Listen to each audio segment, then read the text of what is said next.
Okay. Good morning. This is Donovan Carter with the Samuel Proctor Oral History Program. Today is July 10th. It's a little past, it's a little before 10:30 this morning. And we are in Tallahassee, Florida, and I'm joined by Kenny Tinoco. And we're interviewing Cedric Wingate and Ronald M. Joe. And Ronald Joe. Thank you both so much for joining us today. I really do appreciate your time. We're truly honored to speak with you both today. So I wanted to ask first, Mr. Wingate, about a little bit about yourself. So can you tell me about where you were born? Tell me about your parents, when you were born. My name is Cedric Wingate. I was born in Melbourne, Florida, in June 13th, 1957. At the time, the town I was born in, it was Eaugallie, Florida, Eaugallie. We merged and became one city in 1966.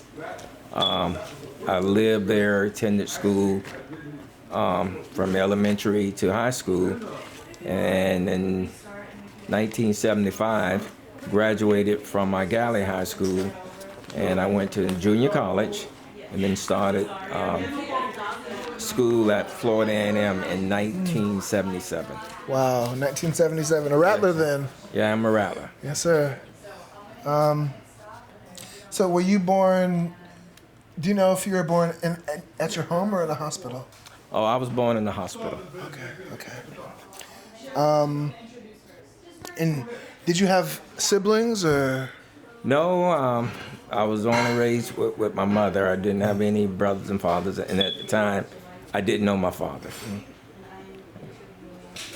And what was it like growing up in Eaugallie, Florida? What was that like? It's Eaugallie, Florida. Eaugallie, excuse me. I was raised, at the time, it was still segregated. I can remember going to a little black school. First grade, everybody was in first grade, but in second and third, you were mixed with second and third grade students. The white community and the black community, they was next to each other, but when you're young, you really don't understand things. But I remember I walked to the end of the community, and I saw all these white kids. And I was in third grade, and the reason I remember I was in third grade, the next year they integrated. And as a kid, I just looked at it and said, I wonder why we're not going to school with those kids. And that summer, I heard the word integration and segregation. I didn't know what it meant. And then the next year, I started fourth grade in 1966. That's the same year Eaugallie and Melbourne merged. And I started school at Creel Elementary. And they had 3 classes. They had advanced, which was all white students. You had, I can't think of the middle one, but you had basic. And 95% of the black students were in the basic class. And I was in that basic class. And I cannot remember what was the middle one. That was fourth grade, like I said, 1966. We didn't have any problems. Everybody got along, but I remember in the PE class, we had the square dance. Again, I'm a young kid, and I didn't understand, but when we did square dancing, we only had about 10 or 12 black kids. They took us and separated us, and we square danced with the black kids, and all the white kids square danced. And we didn't have any Hispanics. I say that, but we did. But they all spoke English, and then they did not create a Hispanic culture. So we just thought they were regular white kids. I didn't realize they were Hispanics until I finished high school. They didn't realize they were Hispanic, because if they would have spoke Spanish, it wasn't cool. Their parents knew that, and their parents trained them, and they didn't have a problem. So we only had two communities at the time, the white community and the black community. But at elementary school, we didn't have a problem. Then we all got along, but then we went to junior high school, and then that's when the race came in, because now we understand what race is. Elementary school, we didn't. I always treated everybody with respect and dignity. And in 7th grade, I went to lunch the first day. I didn't realize that I was sitting with white students, and I didn't get harassed by the white students. I got harassed by the black students. They started calling me, I didn't even know the term hunky. They started calling me a hunky lover. And I go, what's that? They go, you sitting with, they didn't use the word cracker. They said, you sitting with those hunkies. And I really don't like telling the story, because I don't want anybody to feel sorry for me. But I was so stubborn and bullheaded, I was gonna do my thing. So from 7th grade to 12th grade, I did not sit with the black students. When I think about it now, I wish I would have, because I didn't understand. The other students probably understood, but I didn't want to segregate myself. But my life would have been better if I would have sat with the black students. I had this false pride. I don't know what you call it, but they gave a little red ticket. And that red ticket meant you got free lunch. I didn't want anybody to know that I got anything free. Again, nobody taught me that. It was just my way. So I would get a quarter or 50 cents from my mother, and I would get me a Coke and some crackers. But really, I didn't push the issue, getting free lunch, because I did not want to go in and be made to sit with black people. Not because I wasn't proud of being black. I was very proud of being black. But I just felt like everything should have been integrated. So it was easier for me, and I haven't really told the story. It was easier for me just to stay in the halls and drink a Coke and eat some crackers than to segregate myself eating at a black table. But believe me, it was safer eating at a black table, because if you was walking the halls, and back then the term was called rednecks, if they saw you, they were bigger than you or older than you, you may get into a fight and you're not going to win because you was outnumbered. But at the time, and I really haven't been honest with people, I really don't talk about it, but at the time, if you walking by yourself and 3 white guys jumped on you and stuff, but some of the blacks that I knew were so mean and so racist, they would want a white guy to jump on me where they could beat the white guy up. I remember one time me and this guy was at the locker arguing and just having some words, and I walked off, and he punched me in my jaw. And when I got ready to hit him, I saw one fist grab my hand and I saw another black fist just come across and just hit him right in the jaw and knocked him out. And the white kid fell to the floor, and they said, that's what you get for hanging out with those hunkies. Now here they hated me for talking and being friendly to white people, but turn around, they hate me, but they defended me. When you 12 and 13, you don't understand that stuff. And I'm gonna jump to the future. I met Colonel Joe because Colonel Joe in the military was in charge of the EO opportunity, and I went to that training. I wish I would have had that EO training back then. I didn't get that training until in my 30s. And can you tell us what that is? Equal opportunity training for not the Army, but for the whole military. Colonel Joe will explain it. Wow. More. Could you also do me a favor and hold the mic? Thank you. Colonel Joe will explain it in more detail because that was his thing, and he did some great things. So again, from elementary to middle school, everything was great. Now I say that, but it wasn't, because you take a lot of things and you put it behind you and you don't remember. But about 5 years ago, when I was on Facebook, and this girl sent me a Facebook message, and she said, "Is somebody really want to talk to you?" And I go, "Who is that?" And she told me. And this guy told her the story. I had 2 or 3 friends. We were black, and we went to the white neighborhood. Back then it was called Colored Town and White Town. And we actually had a fence, a big wall that divided.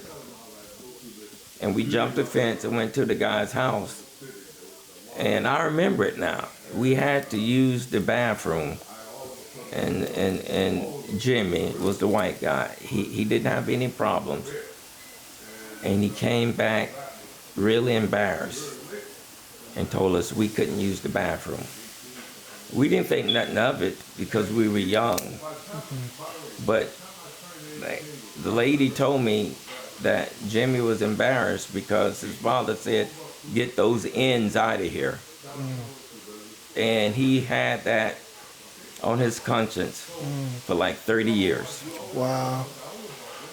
When I thought about it, I go, yeah, it was that. But we were so young and dumb. You weren't thinking about that as a child. It didn't bother us. Yeah. And I didn't mean to come here and talk about my past, but that was my past. That's all right. And it was a rough past. And my wife is from Charleston, South Carolina, and she wasn't raised around white people. And I was raised around white people. Okay, so that's 2 cultures living in one house. And sometimes, she looks at me like, I've never been around white people. And I go, that's your problem. I'm not gonna hate white people, because she don't, because you never been around white people. And when I left my home to come to FAMU in 1977, I thought I would never come to Melbourne or Galley again, because I was harassed for talking to white people. But if I was walking alone, I remember one night while I was walking, and I smelled beer. At the time, I smelled beer.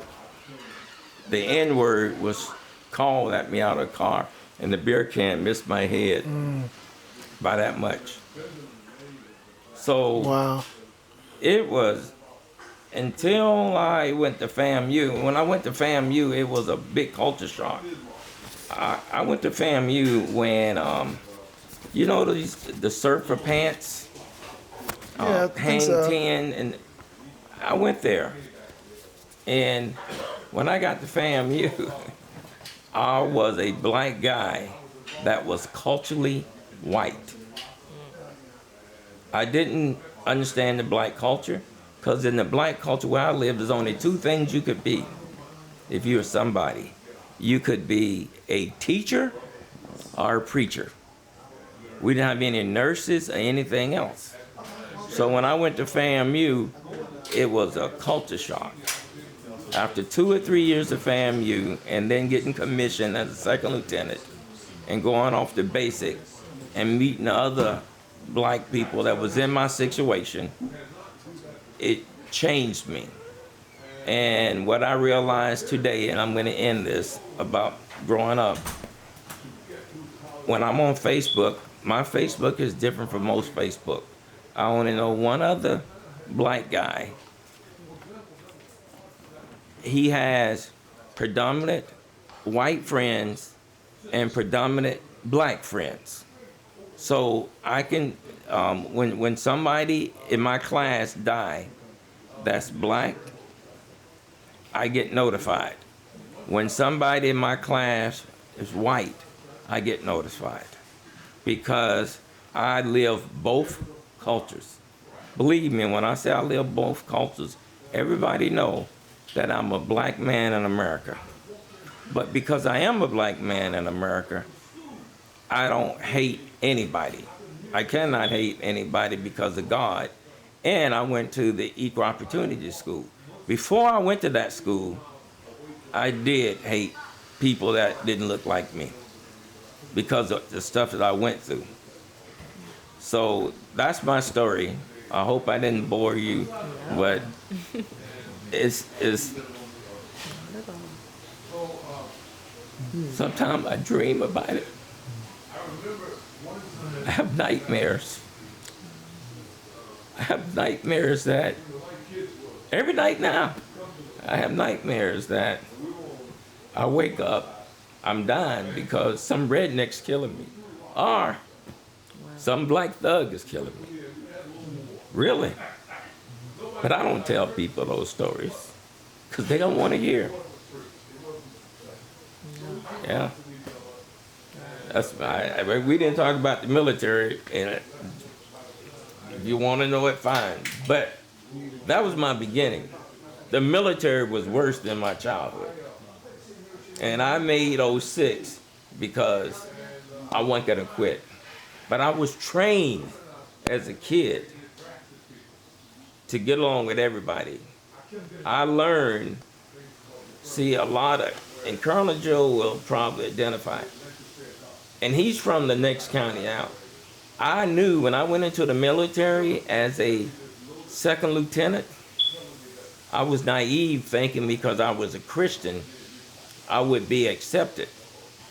But I learned, like, you're the only black officer out of 50, and you at everybody homes at a hail and farewell. A hail and farewell is when it's a social function, and they start playing Dixie.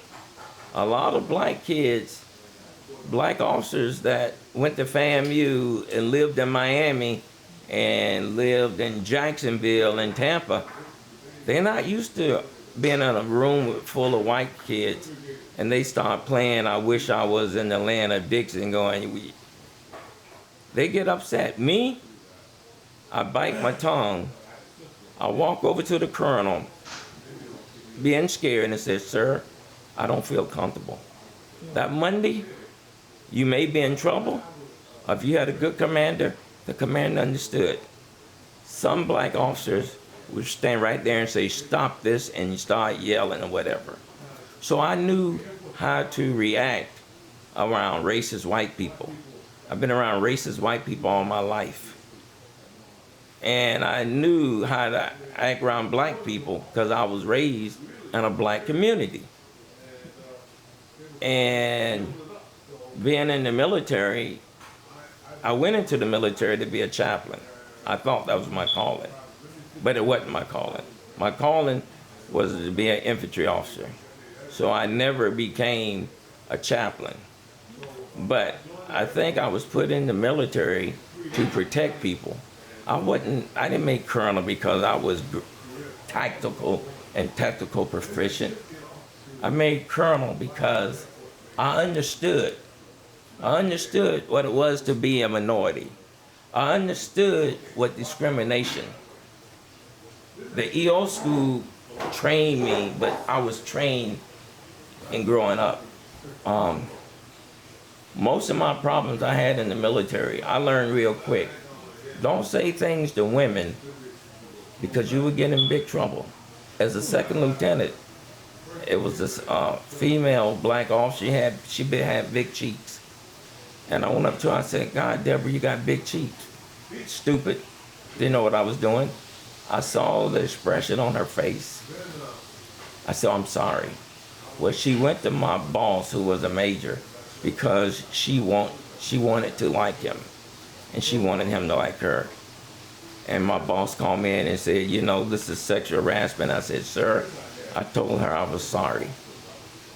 Right then and there, I learned to keep my hands and my comments to myself. This is before I went to EO. When I went to EO, I would say just dumb racist things because I grew up in a racist environment, black and white. But when I went to the EO school that Colonel Joe ran, I realized those was racist things that I was saying. And I'm gonna cut this short, but after the next 10 years, you could pretty much say I was the equal opportunity officer for the whole military, because if anybody had a problem, they came to me, and I would go to my senior officers. And I first would say, why are you coming to me? I'm not in your unit, because we know you are a straight shooter, and you would do the right thing, sir. And they making a big issue out of females being sexual harassed. This is nothing new. Females been sexual harassed since I've been in the military. They was kicked in the butt, grabbed on the butt, and nothing happened. They come to me, and my wife would look at me and cry and say, why do you have to go to the command? I said, because they brought it to me. And my boss would say, yeah, this is none of your business. It didn't happen to you. And I'm really gonna close after this. After I made lieutenant colonel and got selected for colonel, a female came to me. She was being sexually harassed. My chain of command told me, this is not your fight. Let it go. I didn't. They came after me and tried to take me off the colonel list. I had to get a lawyer. Not one lawyer. I was in Fort Buchanan, Puerto Rico. Not one lawyer would help me. I had to fly with my money to Fort Benning, Georgia, and get a lawyer. And the lawyer told me, you fighting 2- and 3-star generals for this female. Your career is probably much over with, and they probably gonna take you off. Well, I went back, I saw a major who was the IG, that's the inspecting general, and told him my story. And he told me, he gave me 6 questions. Bam, bam, bam, bam. He said, sir, you got a, was it reprisal? Yeah, it was a reprisal. Automatically, everything was dropped because what I did, I protected this female soldier, and they couldn't do anything with me. But I'm the only colonel in the United States Army that has 20 years. When I made 20 years, they said, Colonel Wingate, you got 20 years. Congratulations, you're retiring in the next month. That's my story. Wow. That's my story. Oh, wow. How much time do you have? As much as you'd like. I know this guy, and I'm very glad to sit here and have heard what you did. And would you introduce yourself? I will, and I never told that story. I will, and I'm glad you went first because it gives me a lot of stuff to talk about. The first thing I want to say is that In the Army ranking, there, Can you introduce yourself for us, please? I'm going to do it. Oh, thank you. In the Army ranking, he's an '06, and so am I as a retired '06. But full colonel, the eagle on the shoulder there, is as high as you go before you get to be a general officer. I'll talk about that a little bit, but thanks. It's great to do that. I'm Colonel retired, Ronald M. Joe, and Colonel again at the '06 level. The next grade level would have been Brigadier General. I did 30 years in the Army. After retiring from the Army, I went back to the Department of Defense as a senior executive service member. That takes an appointment, a concurrence by the president, whoever the president is at the time. Barack Obama was the president. When I went back as an SES, that means that me and guys like him say sir to the guy that gets to be an SES. And I went back down and commanded the Defense Equal Opportunity Management Institute, which is the equal opportunity force that he's talking about. That level is equivalent to a brigadier general. So I get a chance to go back and the same school that I commanded for 5.5 years as a full colonel, which what we were. And I then commanded it as an SES, and I literally got a chance to say sir to myself. And I'm the only guy that's ever went and held that place twice. Now, there's an awful lot to talk about. The parallels listening to him, Colonel Wingate, are absolutely tremendous. I was born in Daytona Beach, Florida. I lived on South Street, and I tease about that. South Street is up the street from the projects. So my friends were the projects, the guys and gals that lived in the projects. The church was on the corner and the projects was down the street. I lived with my grandmother. My grandmother raised me. My grandmother took me from my mama, or they decided to do. My mama didn't go away, but I became my grandmama's baby the day I was born. Supposedly the conversation was, and believe it or not for my mom, that I was too dark-skinned to be her child. So my grandma took me at that point in time, and I'm told use Vaseline or whatever on my skin. And it was one of the biggest and best blessings that could have ever happened to me, because there's nothing in the world like a loving grandma. So I lived on South Street. I wasn't poor. I didn't realize that we were, quote, poor until after I got in the Army. My grandma had been a chef for 21 years in a restaurant. She was the best cook in the whole world. She was the most loving grandma in the whole world. And to this day, the kind of wonderful food I eat, pork chops, you name it, whatever, was the stuff that grandma provided.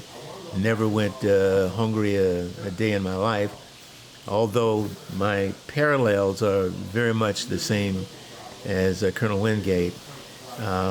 I have 2 brothers and some extra brothers on the side. I won't go there, but stepbrothers, but 2 brothers and a sister. And I lived with my grandmother in Daytona. They lived in Titusville, Florida. Titusville is about 50 miles south of Daytona Beach. And so I saw them. We were still family members. I saw them every now and then, and we did the holidays and whatever the case was.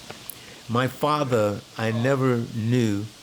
One day I was in Titusville visiting my mama, my brother and I. My brother was 11 months older than I was. We were in the dirt playing marbles, and he had come to the house for some reason, and as he walked back by, my mother said to us, "That's your daddy." And he said hey or hi, and we said hey and hi, and it went on from there. So I often tell people in what I do, it is good to have a joint family. We have a mom and a dad in the house, but the myth that a woman or a man can't successfully raise a child in a home is a myth, and it can happen. And I say that I'm a great example of that having happened. Should a guy who was living with his grandma up the street from the projects have been able to do what I have been able to do in my life, and it's not a brag, but it's been fantastic and tremendous to do what I've been able to do. It's the village that I like to mention, We had school teachers who cared tremendously about us in an all-black school. I never went to an integrated school from beginnings to college. FAMU is open to whomever, but it's a historically black college. My teachers were just fantastic. My grandma was fantastic. For some reason, I never needed anybody to say, study your lesson or get your work. That wasn't required to do that. I kind of did that naturally, and I learned to cook a little bit, but probably a little bit better than a little bit. Learned how to clean house, scrubbed, did all ironed. I still iron better than anybody. I washed my own clothes. On Saturday, as a young guy, once I traded with my grandmama. I'd either clean the whole house, or I do the dishes, and I traded with her doing the whole house because I didn't want to do the dishes. That meant going out in the front yard and raking the dirt where there wasn't grass, sweep the front sidewalk off, clean the whole house, do the bathtub and all that stuff. But once I finished that, then I was free to play all day long in the neighborhood. It was safe neighborhoods, and everybody knew where everybody was. And I ate wherever I was. If I was in one of the guys' houses in the project or whatever, and if they were me at that time, we ate, at my house. My only deal was that if it started raining and thundering and lightning, Grandma said she was afraid of lightning and all that kind of crap, so you had to come home at that point in time. I got 2 spankings in my entire life from my grandma. One of those because we had a great football game going, and it started raining and lightning and thundering and stuff. And of course, you couldn't leave the ball game. And when I got home, Grandma was waiting on me to give me that little spanking that I needed, and I didn't get to know any more than that. I have sisters and brothers my sister's the only one living. My older brother, he was 11 months older than I was. I was born in February, and he was born in March. So between March and the next February, I was born 11 months later. Are all passed. We were great friends. We got along real well together. That still meant that we fought each other during the summertime. That's just because but nobody else in the whole world could bother with us. I left Campbell Street. My play mom, my grandmama, when I was in 8th grade, had Pop. Pop is Richard Robinson and Mrs. Robinson. I'm a microcosm of my pop, the guy that my grandma told him he now had the responsibility of being the man in my life at 8th grade. It take too much time to take you through the school system, but it's amazing listening to him. South Street Elementary School was right down the street. I walk out from my front door, turn right, and I walk to school. And then when that happened, that got crowded, and then some old houses at the church, which is at the other corner, and I could actually throw a rock if I got myself good from my house to the church. But that's where we went to school there. So I went to elementary school, turned right, and then when I got to the middle grades, like 3rd, 4th grade, 5th grade, that was up at the church. Our 4th grade teacher, Mrs. Grace Brown, went with us from 4th grade to 5th grade. We asked her if she would go to 4th grade, 5th grade. And then I went back down the street through 7th grade. And then when 8th grade, we went to Campbell Street High School. It was an all-black school. There were 2 black elementary schools, but when you got to 8th grade, the elementary schools would all come to the one black school. I was the first black person to go and appear on the stage at I can't call the name of it, maybe I'll come back, at the Peabody Auditorium. They wanted someone to recite the Lincoln's Gettysburg Address, and they scanned the school and the black kids and decided to interview and find out who was the guy that was going to be able to do that. I have a great friend now who's a medical doctor who says I'm the only guy in the world he's ever been jealous of. I got the job to do that, and obviously did a great job of doing that. I was a drum major in high school. You could become a head drum major in 12th grade. I became a head drum major in 9th grade. The good news for that was that it turns us into what I turned out to be, a leader.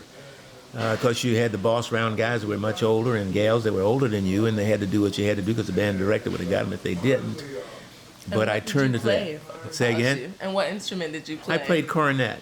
Okay. Awesome. And the good news about that was that I played a cornet, and then I directed I was the student director from time to time, every now and then to get a band. But it pulled me off of my instrument. I was so busy being the drum major from 9th grade through 12th grade instead of just 12th grade that I lost my capability to play horn.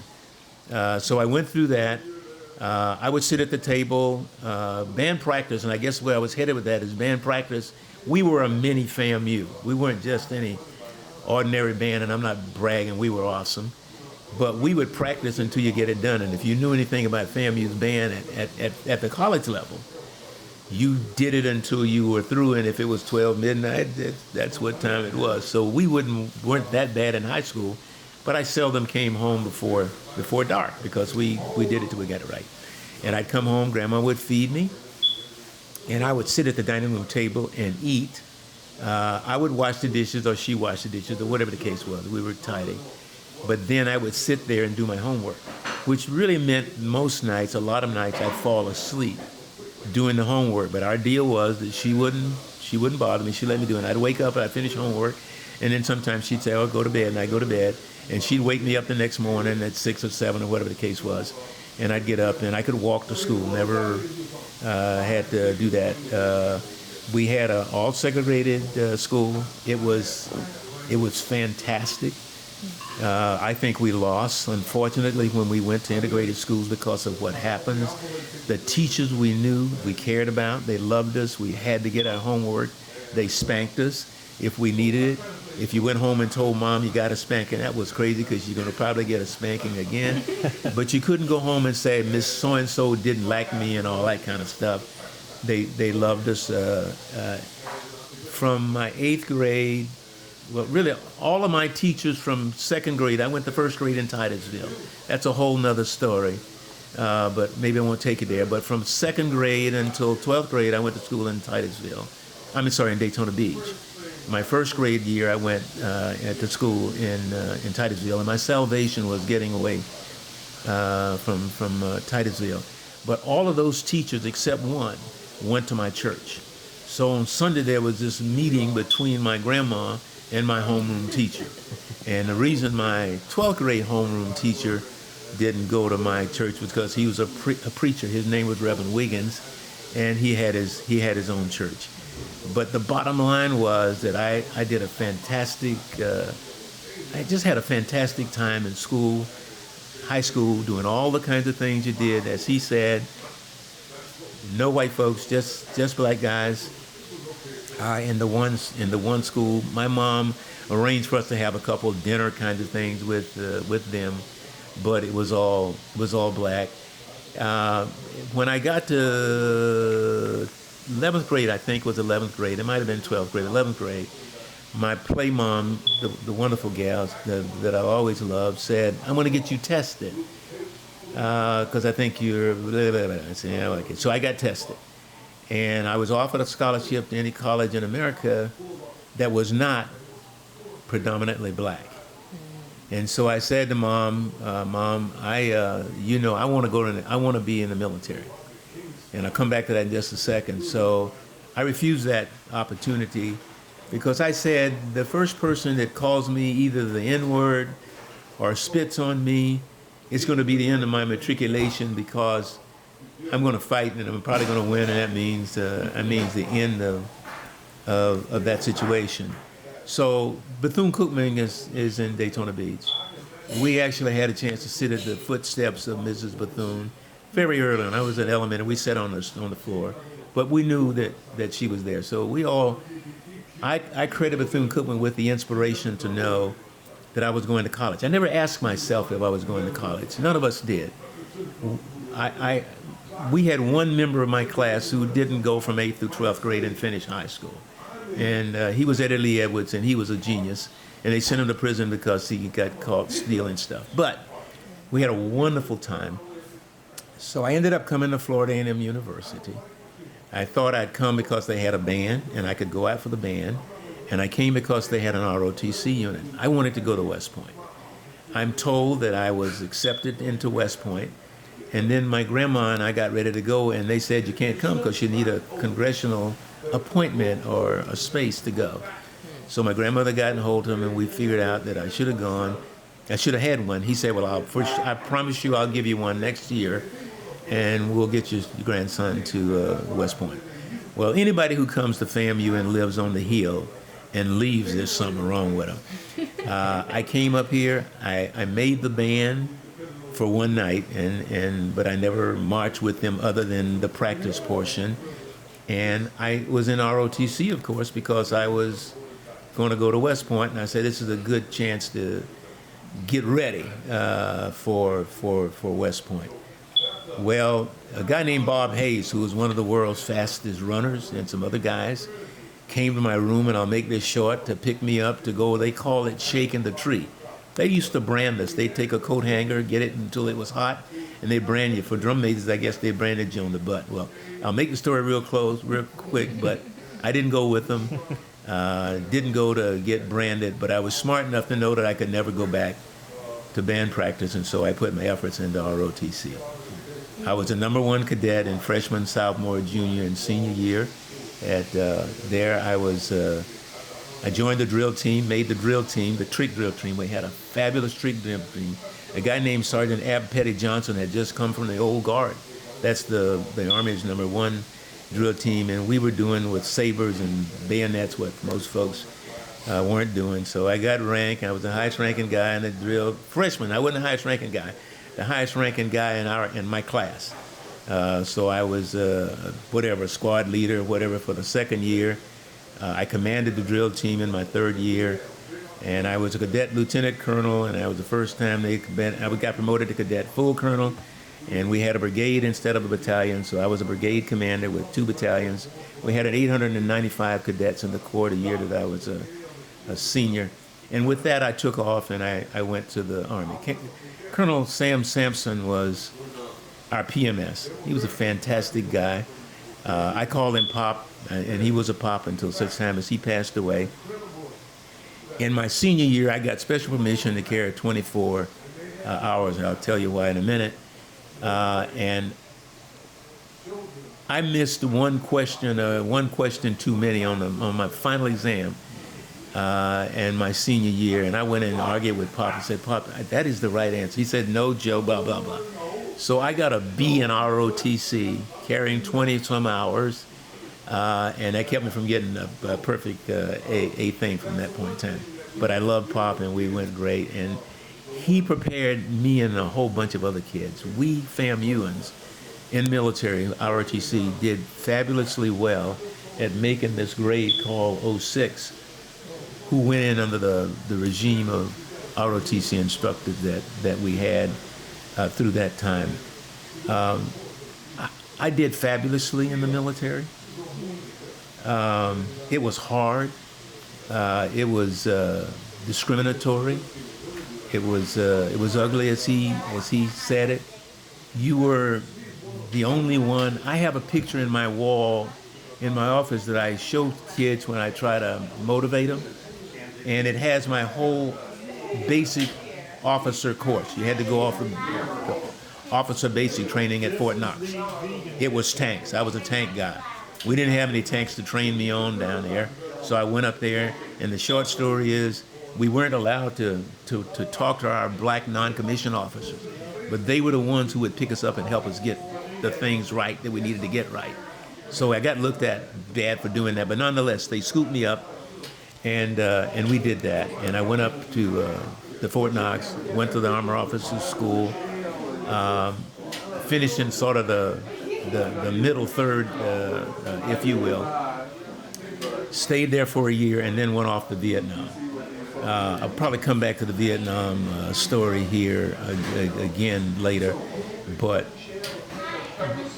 the picture is, when you look at the picture, you can't find me.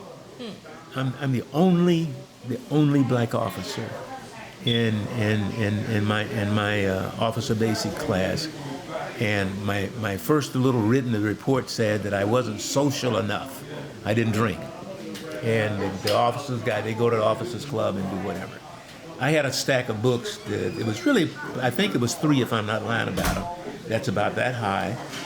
I was the youngest guy there, and I had to take my stuff and walk literally probably a mile to get it to my to my room where I had to go to get ready. I was going to marry another girl other than the one that I ended up marrying, but I wrote her and told her I bought a car. I bought a Corvair, not a Corvette, a Corvair, which was kind of at the bottom of the Chevrolet rung. But her letter back to me said, "How dare you buy a car before you buy me a ring?" Because we were that tight. So I never ever went back to see her again, and so we never got married. I got her later on. I went to Vietnam. The first squadron of the 11th Armored Cavalry had all West Point officers in them. They rigged that to do that. I was the only lieutenant there the only officer there that wasn't a West Pointer. I wanted a cavalry platoon. It's a lighter vehicle, but it's a lighter armored kind of vehicle. It moves around fast and does all that kind of stuff.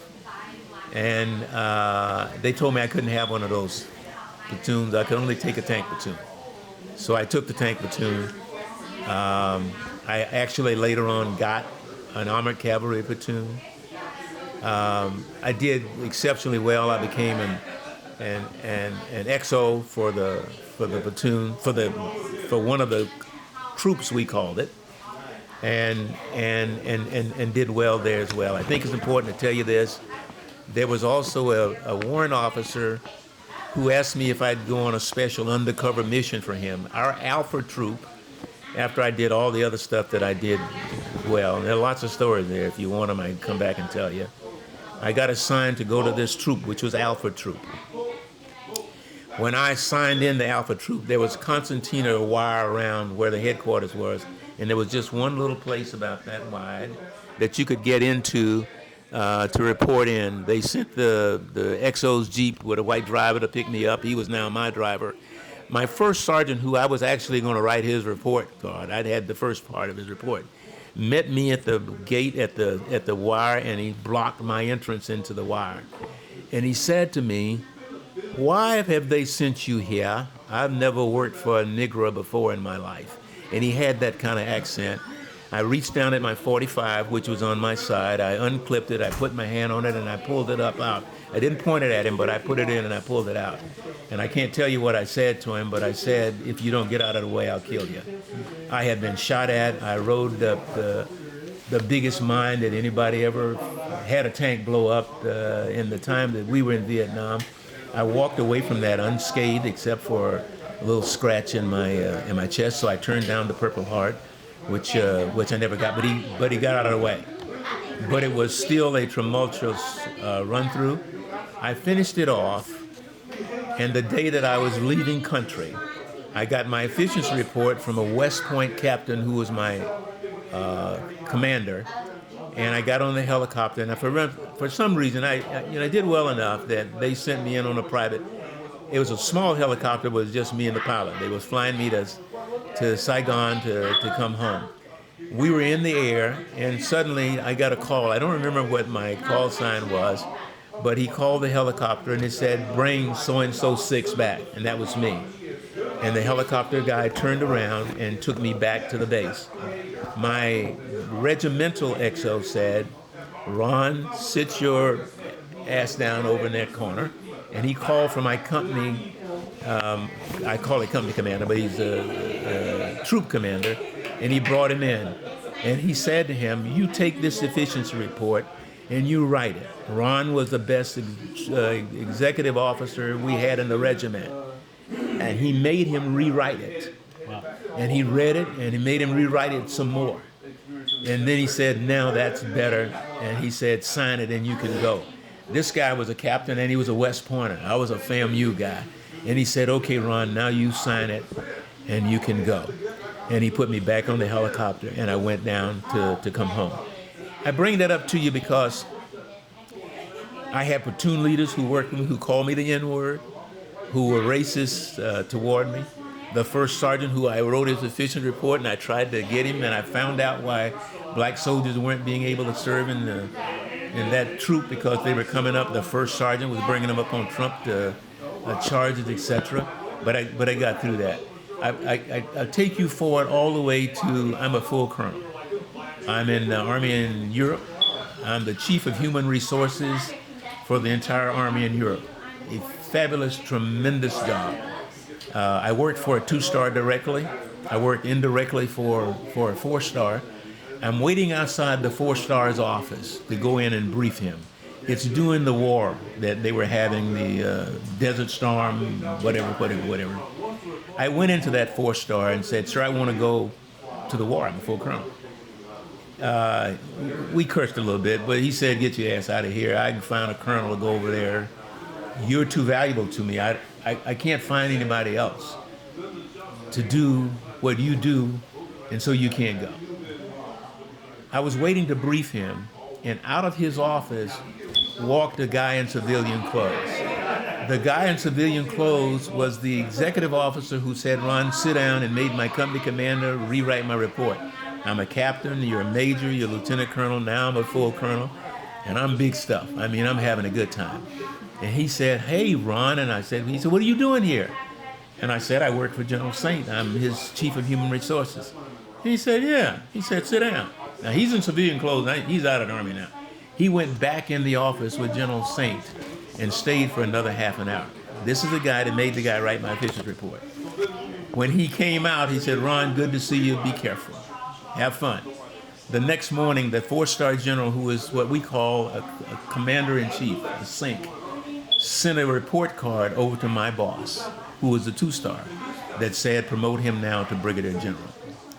When a SINC says, "Promote a guy to general," that it happens.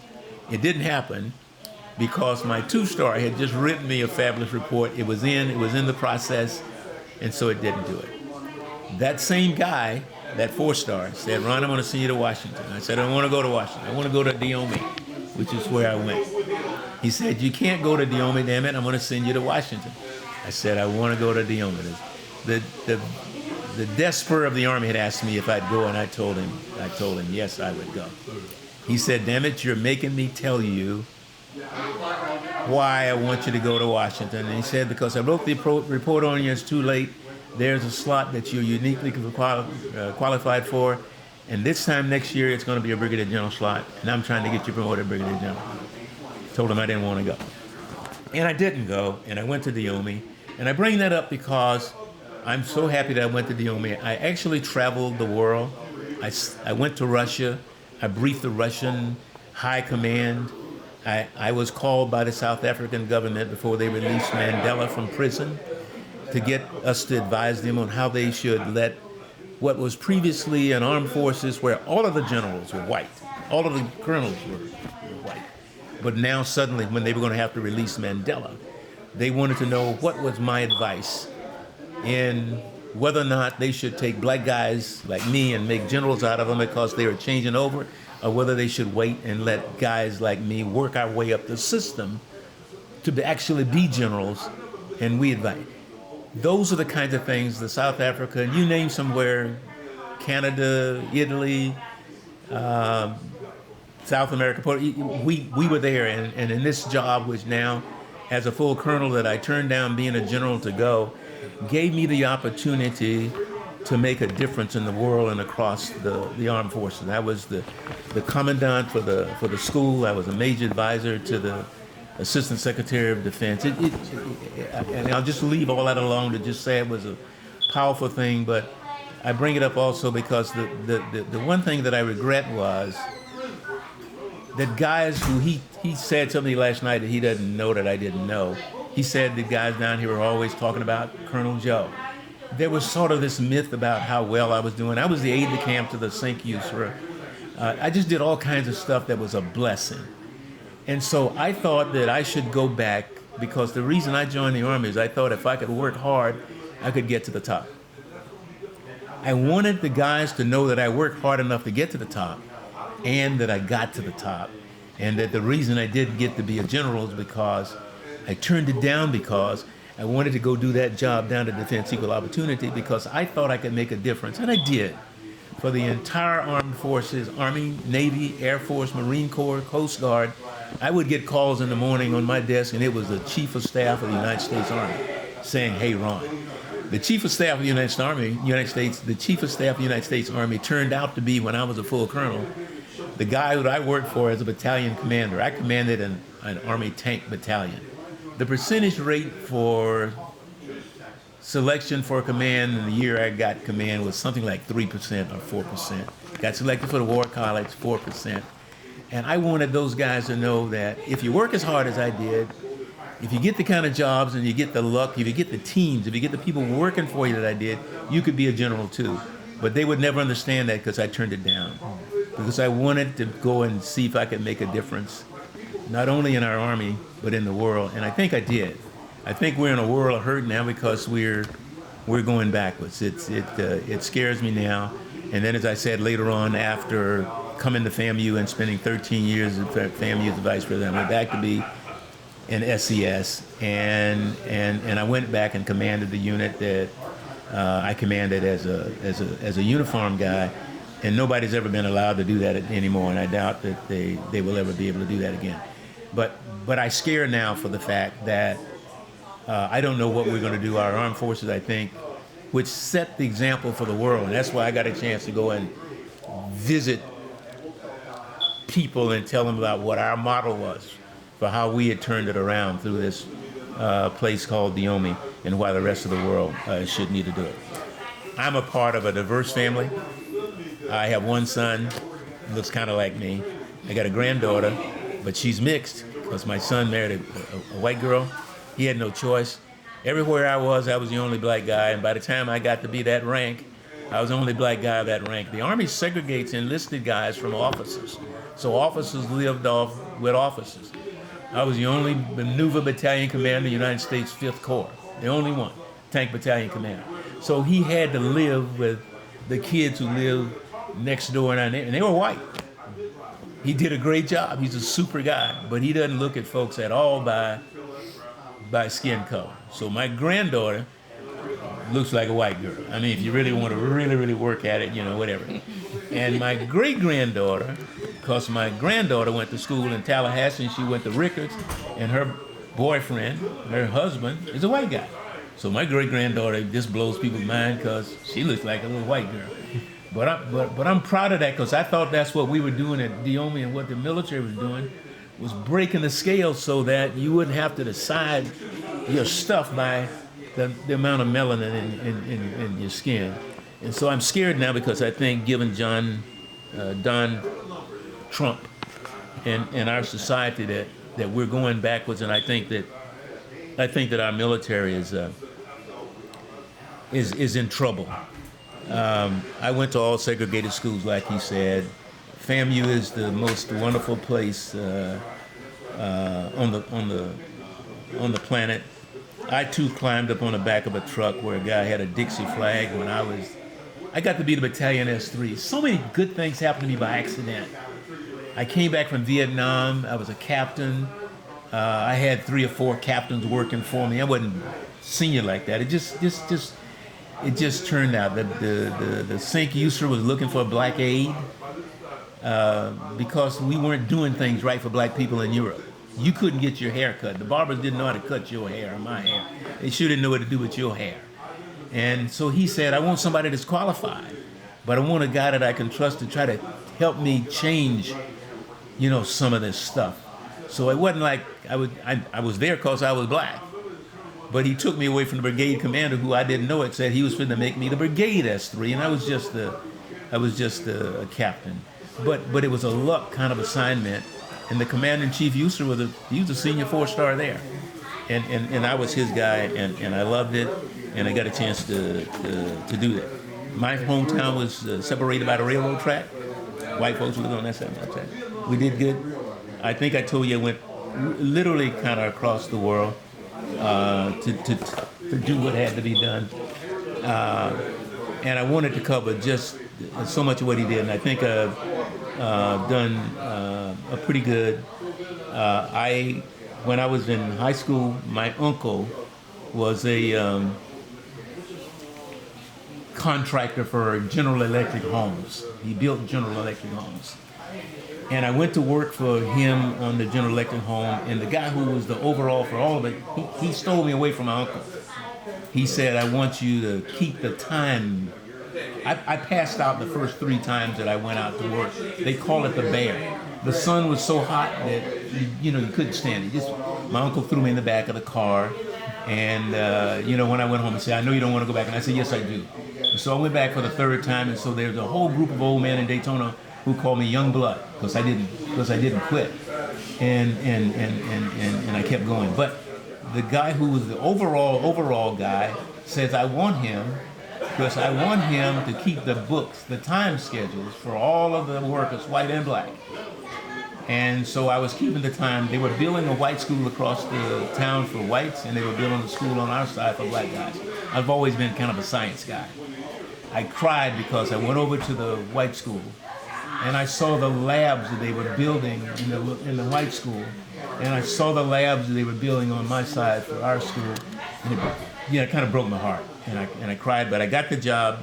I got the job done. But I made the note down there to tell you about that. So most of us go through what we went through to get where we get. I was married to a wonderful gal who was a high school classmate of mine. I lost her about 2.5 years ago, but she was a great wife, and for a guy who made it as far as I did, and as I said, just being a little old colonel like we are, didn't really tell you how far I really went.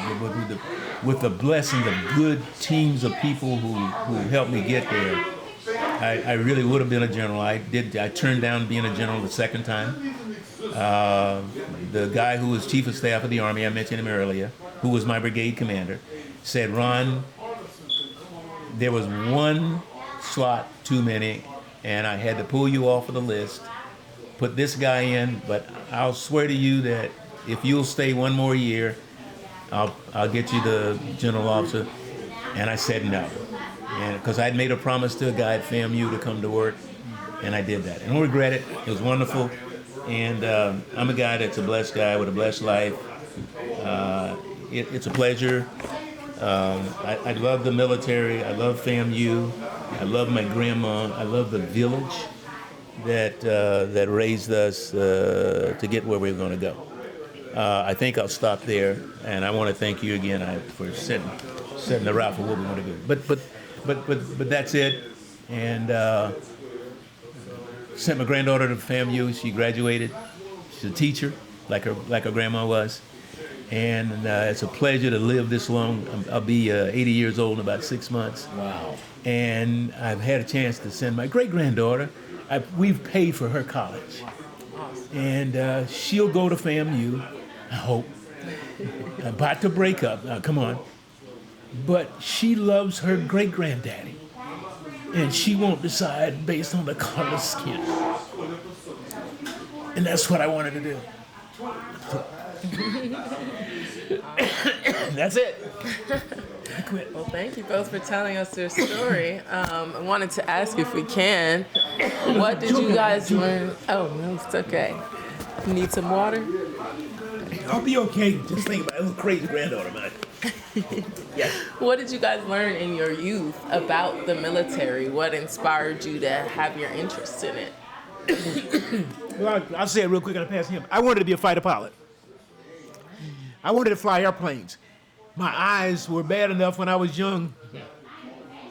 I couldn't do it because of that. But the good news was I knew I had to have a college degree in order to be a fighter pilot, because the Air Force is officer heavy. They go to fight with officers. So when I found out that I couldn't go and be a fighter pilot, I was already on track to have a college education, and I wanted to be in the military, so I just switched over to Army. I got in tanks because I thought that was the place where if people were shooting bullets at you, most of them would bounce off. It's true. What's the question again? What did you learn about the military growing up, and what influenced your understanding of it? I didn't know anything about the military growing up, but I would stay up late at night and watch war movies. And it was just exciting watching them. And as I told you, the way I was raised, I accepted Jesus Christ at the time. I accepted Jesus Christ as my personal Lord and Savior. And I heard that they needed chaplains in the military. So I actually thought that I was going to be a chaplain in the military. I went to FAMU and I joined ROTC. And I really wasn't motivated to study. I didn't have very good study habits. And I struggled a lot just getting a bachelor's degree. And I thought about it. I said, well, you have to get a master's in theology to be a chaplain. And I said, no, that's not going to happen. So I went to Fort Benning. This is a true story. And I met one of those girls outside the gate, and I married her. And I said, you know what? You're not chaplain material. So I ended up staying in the infantry. That's the truth. And that's how I got into the military, because I was going to be a chaplain, but never made it. Now, I'm not a Christian. I'm a man of God. I embrace everybody's religion and accept everybody the way they are, and don't try to change them, and I do not try to make them live my life. And I just try to treat everybody with respect and dignity. And I try not to judge people on the color of their skin or their religion. I just judge people on the way they treat me. And that's it. So you told us about your experience through integration. Mr. Joe, what do you say are the biggest things that were different for you once you left Daytona Beach and your all-black schools? Say that again. Ask me. When you left your all-black schools or you grew up, what were the biggest differences that you saw? What were some of the things that shocked you? I didn't do the shock. FAMU was that place that prepared me to be good. When I got everywhere, for my whole life, everywhere I was still kind of the only black guy there. And I guess family and, a great wife and a son and mom and pop, the racism never stopped. The theory that our old village departed to us, you're going to have to work twice as hard to get what you deserve, and you'll get treated unfairly, but you just keep on keeping on.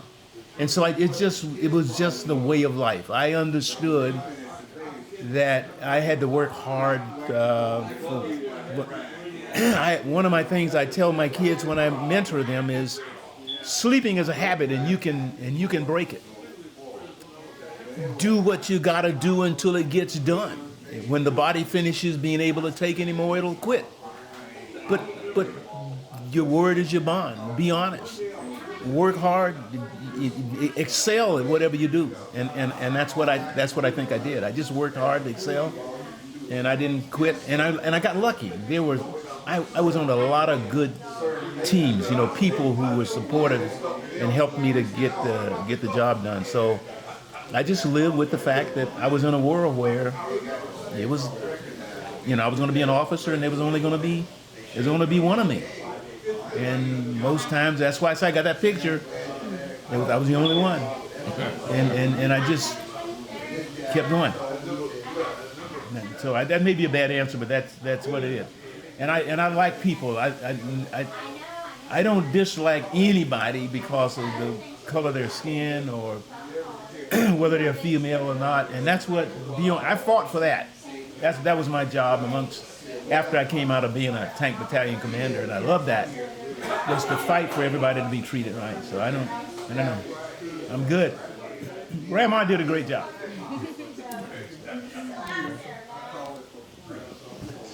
Yeah, I wanted to ask you, Colonel Joe, you made a lot of sacrifices when you said you didn't take the general position twice. but you felt like it was definitely worth it. What were maybe some examples or things that you got to do that left you at peace with those decisions? And again, remember, the only reason I feel any way at all about not taking those positions is so that FAMU students, ROTC graduates could see that their expectation was, I'm told, like he said last night that I know, I got told that they expected me to be a general. I didn't do that. So I don't want them to think that I worked as hard as I did and then didn't get to be a general for some reason. You shouldn't work that hard because it won't work. I want them to know if they work that hard, there's a good chance that you'll make it. The percentage is real small, so you need some good breaks, you need some luck, you need to get some lucky jobs, you need to do some real hard jobs real well. I can't find the book anymore. My 4-star put me in when there was the Iraq-Iran war. We were the first deployed, we were what's called a forward deployed army, the whole army in Europe. From a forward deployed army, they deployed family members to the war to go get shot at. Their children were left in Europe. There was a status of the forces agreement that the Germans did with the United States in World War II. When mom and dad got sent off to the war, they left kids in Europe that couldn't do stuff. Grandma would come over to try to take care of them. Grandma couldn't go to the commissary. She couldn't take them to the medical. She couldn't drive. My job was to convince the German government to do, and I did that. And so I'm in the history books. I can't find the book again. They gave me the book, and I loaned it to somebody, and I can't find it. But it was my privilege to be on the radio, take care of wives. Wives, their husband would go to the war, but they didn't leave them the bank account so they could get in the bank account to get food to eat. So my job was to tackle all that. I did it, and I can't take it through it, but they were 2-star level generals in the command across Europe. Their job was, if they said no to me, they needed to know that it was worth it going to the 4-star job, general, and saying no. I was a colonel. And I not only worked it, I worked it well, and it didn't make any of those guys mad because that's what I did. So the bottom line was that you just get out there and do what you can do and do hard and you're lucky. But I wanted guys and gals who were FAMUans to know if you worked that hard, you had that kind of luck, you fell into jobs that you could handle like that, that's all they could do to kind of make it. And if they did that well, then they could be in the area that would have them get to be general officers. It still takes sometimes just the luck of the draw to do it, but if you work hard like that, it puts you in the area for consideration. That's the only reason I said that, not because I regret anything I did. To go and see Mandela's people, the guys that I went to South Africa. I don't remember how many times. I think it's 3. I don't want to tell a story. I lucked up. We went to brief the South African forces, as I told you, and we mediated between the South Africans who were in the jungle working to overtake the government to make the apartheid go away. So we sat, me, Ranjo, black guy from South Street, at the head table, talking to guys who were fighting and they're getting ready to turn this whole thing over to get them to ameliorate what they were going to do and to do it better. It's like a hotel. What do we call the hotels where you live in the homes? Well, anyway, it was hotel. That's where we lived. And we lived in this hotel, about 7 of us from my team, and they had a little daughter. And I love kids, and kids love me. So this little granddaughter loved me. And I'd come home and I said, "I'm home." This is South Africa, folks, okay? And it ain't happened yet. Mandela's still in prison. She'd run and jump in my arms. And I would hold her in my arms, and they would take her out of my arms and put her to bed. So I ate my dinner at their table with this little South African granddaughter in my arms. Now, to tell the story is, the guy who ran the island where Mandela was in prison, when Mandela came out of prison, the very first place that he went to was this guy's house, who was the governor of Robbins Island, and his granddaughter. And I got a chance to meet him through his daughters, who were extremely nice to me because they ran the home. And on my second trip, I spent probably 5 hours with him on the back porch, talking about apartheid and South Africa and what he thought my thoughts were for going. It'll never get into books. It'll never happen, but what a privilege. And his granddaughter was in my arms, and he was sitting next to me. And it, it's stuff you can't pay for. And so it's worth it. And you just, I don't know. And I just wanted guys to know that if you work and you get those kind of chances, it's worth it if you want to be a general. I didn't want to be a general as much as I wanted to see if I could make a difference in the world. And I'm scared because I think we're going backwards again, But it's worth it. Okay, I don't know if that answered your question or not. Does that answer your question? Okay. You both speak with a lot of fondness for FAMU, for the Hill, for in general, out here. Can you tell us what it was like when you were here? Paint a picture. What FAM was like, what Tallahassee was like? Well, FAMU is like a family. Remember, before I went to FAMU, the only black people I knew with education was a school teacher, and he mentioned a preacher. There was nothing else.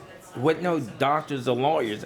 My neighborhood, the little black community, was only maybe 5 streets, and we were surrounded, as we call, white town. So if you wanted to be somebody, you was going to be a preacher, or you was going to be a teacher. So I went to FAMU by mistake because, again, I told you, I was born again Christian. I wanted to go to Oral Roberts University. Well, I wasn't a basketball player. Oral Roberts University was this was in the 70s, only letting black basketball players in. So they basically told me I wasn't smart enough. So I drove up to FAMU, and they said, "Come on, son."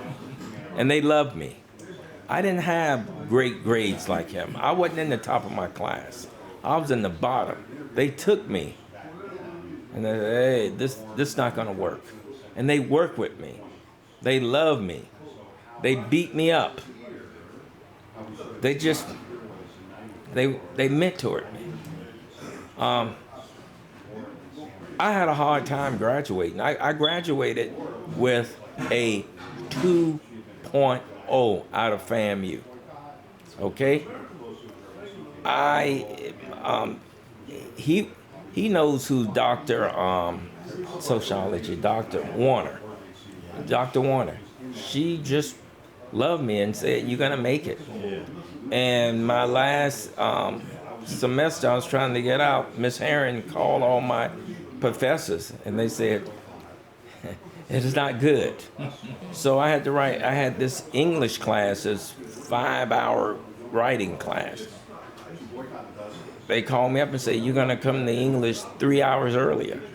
And they gave me a pencil, no pen, and I had to write my paper.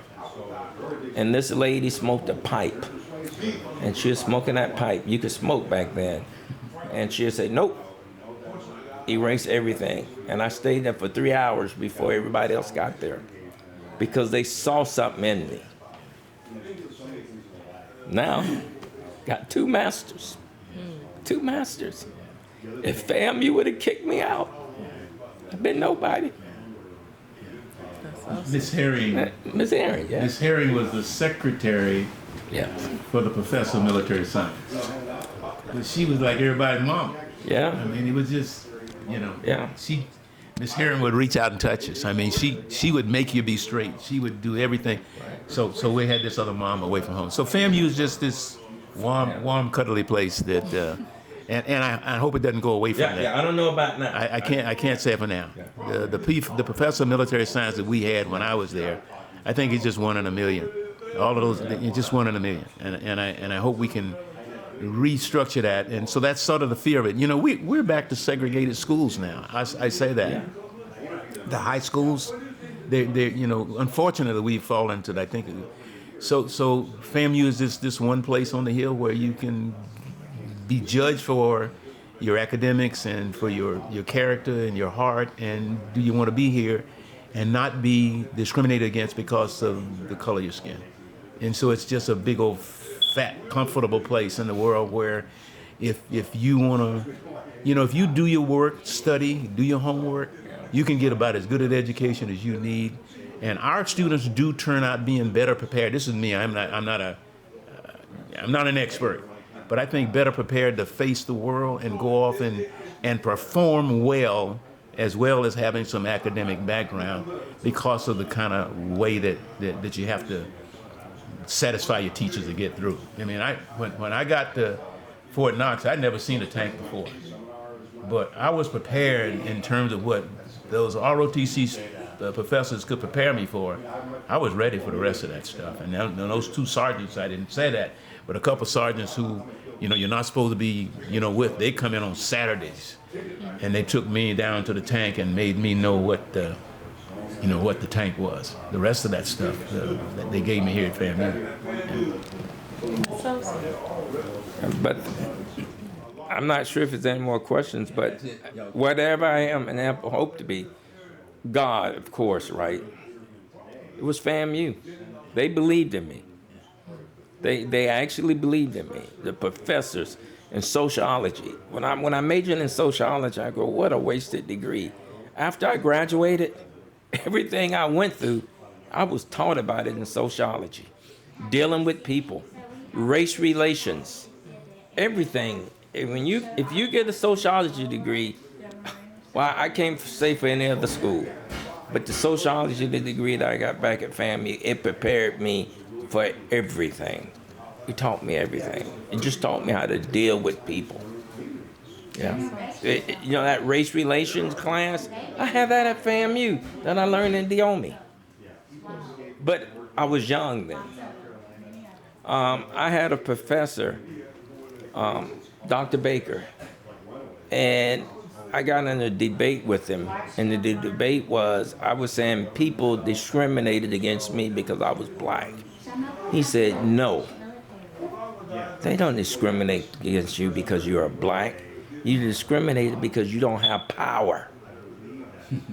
He said, you don't have power. You know how you get power? He said, let's talk about schools. You have your black schools and your white schools. They're not equal. You get a better education in your white schools. You get second-hand and third-hand books. But if you get the same education, now you're going to be equal. Once you get a good education, you vote. Voting changes things. People discriminate against you because you don't have power. I didn't get it. I sat there and debated with him. But it's true. It's power. If you got power, you got money. Yeah. Well, thank you both so much for your time, for being here with us. We really appreciate you sharing your stories with us. You all both in school at UF? I graduated from... We both just graduated. Yeah. Congratulations. With your master's? Yeah. No, with my undergrad. Yes, sir. What's your undergrad in? Mine's in African American Studies and Anthropology. Wow. Okay. Awesome. What you gonna do with that? I'm teaching now. What you teaching? I teach, next year I'm going to teach history. U.S. history. Yeah. Okay. Now we say that, but what are they telling you? Just go by what's in the book? Well, last year I taught civics, so it's going to be my first time teaching history. But I imagine they haven't really talked to me yet, so we'll see once. It's sad. Hopefully we'll break out of this in another 4 or 5 years. Hopefully DeSantis be gone, but somebody else may want to come be a mini DeSantis. That's true. Hopefully we can. Now, you may not believe this, but I've been retired since 2006, and I'm at the point when you become 66 and a half, you can go back to work. And I'm really thinking about becoming a history teacher in Tallahassee for 5 years, because I think that I can make a difference in the classroom. I'm not sure, because I got some problems where I just want to be able to look my boss in the eye and say I quit, because I never was able to do that. Yeah. And now I can go back and the scientists or somebody, I can say I quit. But I would go by the book. What's in that book? I'm not going to take nothing else out of the book. But you know, I heard that the scientists said you can talk about Rosie Parr, but you just can't say she's black. She didn't get treated that way because she was black. Well, I can tell you, if I had to do a percentage, I got treated because I was black probably about 75% of the times. The other 25% is just my boss and I didn't see eye to eye. But the 75%, I was black. I was the only black officer there. And like I said, being a black officer, you can't not go talk to those NCOs unless you're at work. Well, guess what? I didn't have any black NCOs. It's not. It depends what infantry you in. The infantry unit, I was in the big red one. I didn't have any black NCOs. Okay, tell us what you're gonna do. I majored in anthropology and minored in ethnomusicology. In what? Ethnomusicology. It's basically a long way to say culture and music history put together. Ethnomusicology. Ethnomusicology. What are you gonna do with that? Currently, I'm going on a fellowship year in West Africa. So I'm going to be living in Benin for a year. Benin? Yes. So I'm really excited about that. And then hopefully coming back to get a master's somewhere. Yeah. And what? Yeah. Probably ethnomusicology still. I've Yeah. never heard that before. Me. Does this family have Yeah. that? No. FAMU does not know. FSU does, but not No, like I know family don't have it. Yeah. Let's let him go. Okay. Yeah. Thank you all. All right. Well, thank you so much. Oh, before you get up, we've got forms for you to sign. So Okay. let me turn this off.